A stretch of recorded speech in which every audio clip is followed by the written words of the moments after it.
Hey guys, it's Sandro here, and today's video is on how to give your motorcycle a deep clean, or what's known in the detailing world as a decontamination wash, where your goal is to strip everything including dirt, road grime, environmental fallout, and any existing waxes or sealants.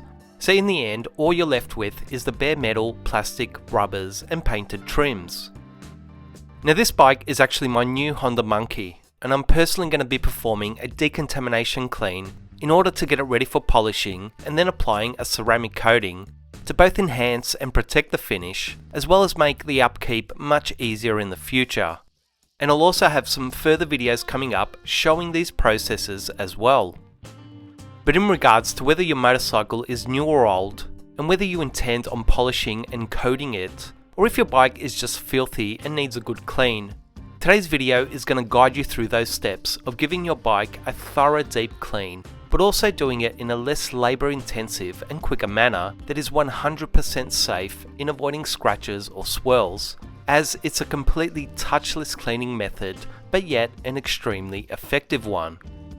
Having motorcycle stands isn't essential, but it will make things easier and quicker to free up your wheels and have better access to them.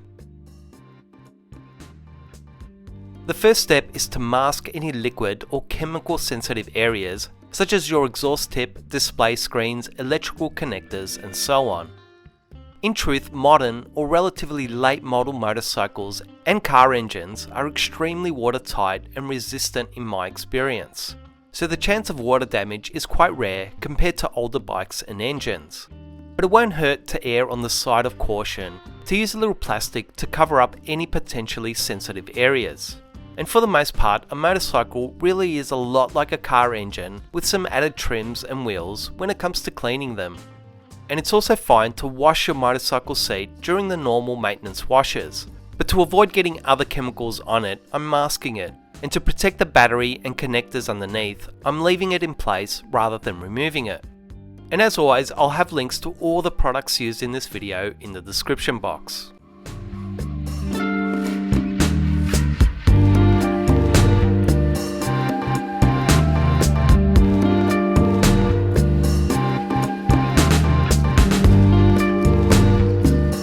It's always best to start with the wheels, as they usually are the dirtiest part, and it avoids water sitting on your bike's paint for too long that can lead to water spots and etchings.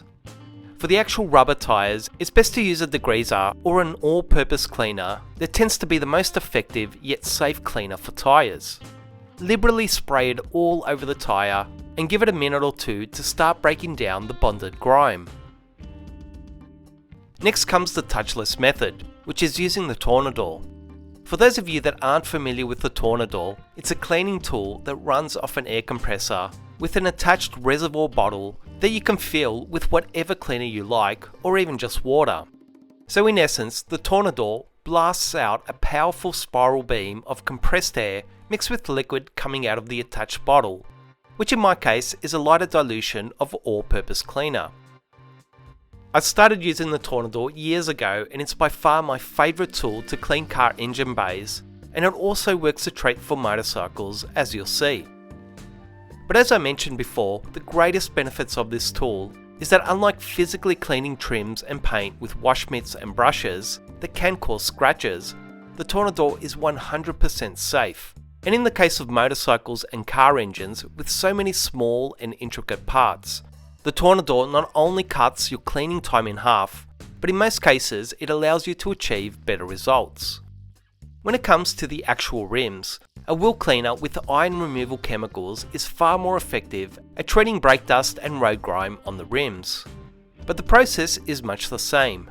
Spray a liberal amount, ensuring that the whole rim is coated with the cleaner, allow it a few minutes to start reacting with the particles, and then use the Tornador with the same solution to help blast away that bonded grime. Keep the nozzle of the Tornador no more than an inch from the surface to utilise its maximum performance, and don't wave it around too quickly, just move it slow and steady along the rims and allow it to do the work. You can see on the ground that even on a relatively new bike, I've lifted and removed a decent amount of grime off the wheels without physically touching or damaging them whatsoever. And one tip I'll add is to use hot water mixed with your degreaser solution, as it will increase its effectiveness. Now if you don't have a Tornador and air compressor, you can certainly use a selection of cleaning brushes to get the tyres and rims clean, using a more traditional method as well. And I've got tons of videos showing how to clean rims and even engine bays in that manner on this channel, but I want to focus on touchless cleaning with a Tornador for this video. Now you don't need to use a pressure washer, as a garden hose will do, but a pressure washer will be a little more effective at aiding the cleaning and stripping process. And when you're using a pressure washer to rinse your motorcycle engine components, don't position the nozzle too close to sensitive areas or keep it stuck in one area for too long. Keep the water beam moving and about a meter away from those parts and you'll be fine. So you don't need to fear using a pressure washer, just use common sense and it's a fantastic and safe tool. Then it's just a matter of repeating the very same process for the rear wheel.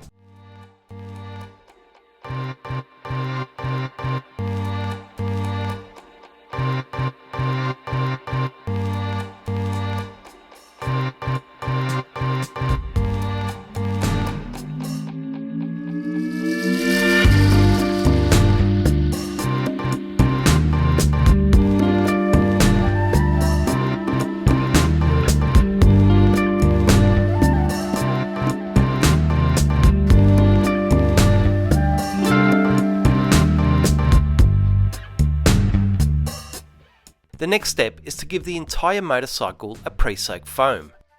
For this decontamination clean, it's best to use a strip car wash detergent rather than a general car washing soap that you'd use for a maintenance wash, as a good strip wash detergent will still be completely safe yet far more aggressive at lifting grime. A pressure washer and a foam lens bottle works best, but if you don't have them, you can use a garden hose foaming bottle attachment, or even just a pump action foaming spray bottle. Completely cover the whole bike with the foaming solution and allow it to dwell for about 5 minutes. Then use your pressure washer or your hose to give the entire bike a thorough rinse down. This step will help remove almost all of the looser dirt and grime, so that your chemicals and process in the next step can solely focus on removing the more bonded grime more effectively.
For the next step, take your iron remover or wheel cleaner and give the entire bike a nice even coat.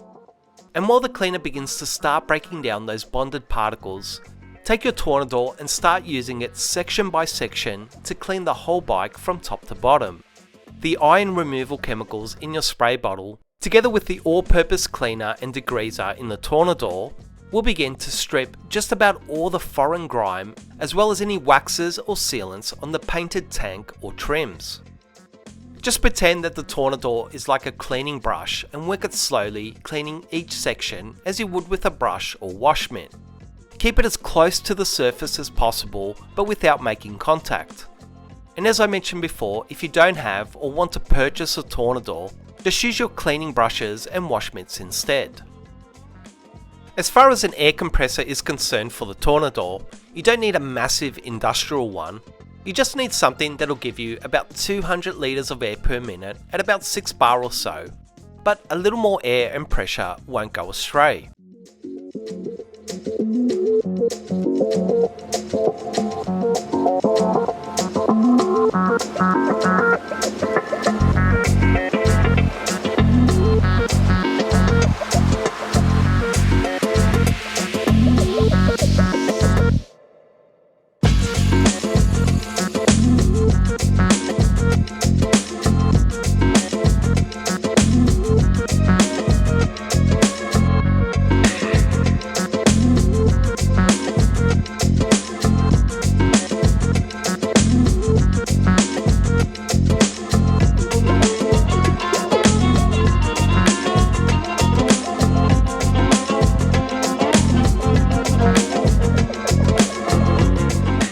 Once the whole motorcycle has been cleaned from top to bottom, which should take about 10 to 15 minutes or so, I like to give the bike another coat of the snow foam and let it dwell for about another 5 minutes. The reason for this is that the snow foam is going to help remove the actual iron and degreaser chemicals better, and the additional dwelling time with the detergent is also going to further soften any more stubborn grime so that it all comes off during the final pressure rinse down. You need to remember that water is primarily a solvent, and the longer the surfaces stay wet, the more all that grime softens and begins to dislodge itself, especially with the aid of chemicals and detergents. I'll also add that as long as the surface is wet and stays wet without drying up, you really don't need to worry about any streaks or staining in the finish, at least in my experience. And for you guys working outside, just try and find a shaded area, or at least do it first thing in the morning or late in the evening when the sun is at its lowest points. I'll lastly add here that in some cases, where the bike is extremely contaminated, you may need to clay the paint, glass and smoother metal and plastic trims. But in my experience with motorcycles, it's really not as common as it is with cars to have these more stubborn bonded particles that need to be clayed off. You can also use slightly more aggressive tar removers on the lower panels of the bike to help further remove traffic film grime.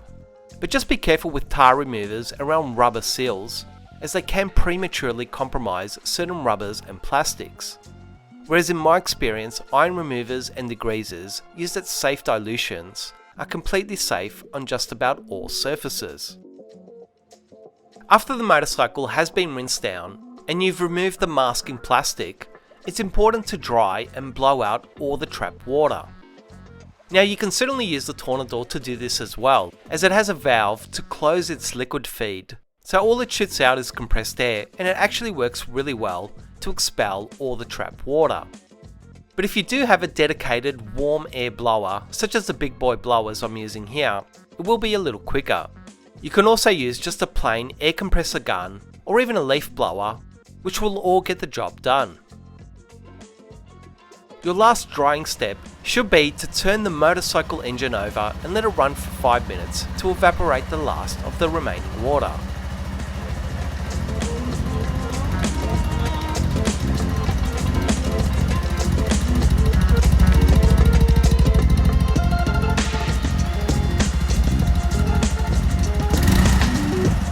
With all that completed, there is just one final but extremely important step, and that's giving the entire motorcycle an alcohol-based or IPA wipe down. A dilution of isopropyl alcohol should always be used as your final step, as there'll always be some remaining chemical and detergent residue left over on the bike, as well as some dirty streaks from blowing the bike out.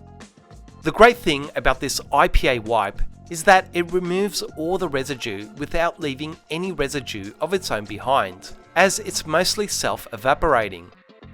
And the main reason this step is so vital is that if you don't perform this IPA wipe, it will negatively affect your next stage, whether it be polishing the paint and trims or adding some protection in the form of a wax sealant or coating, as that remaining residue won't allow that protection to effectively bond or last, leaving your bike exposed to the elements. And lastly on this point, take your time and do it properly and thoroughly. Spray it on in a generous manner, and using a first microfiber cloth, spread it over the surface of a section and then use a second cloth to buff it clean and clear. It should take another good 10 to 15 minutes or so if you do it right, and only after this stage is your motorcycle truly clean and bare and ready for paint correction and or paint protection. I'm going to finally add that this decontamination clean is only something that should be done maybe once or twice a year, or even every couple of years depending on the bike's use and conditions, and should only ever be done prior to polishing and waxing or sealing the surfaces.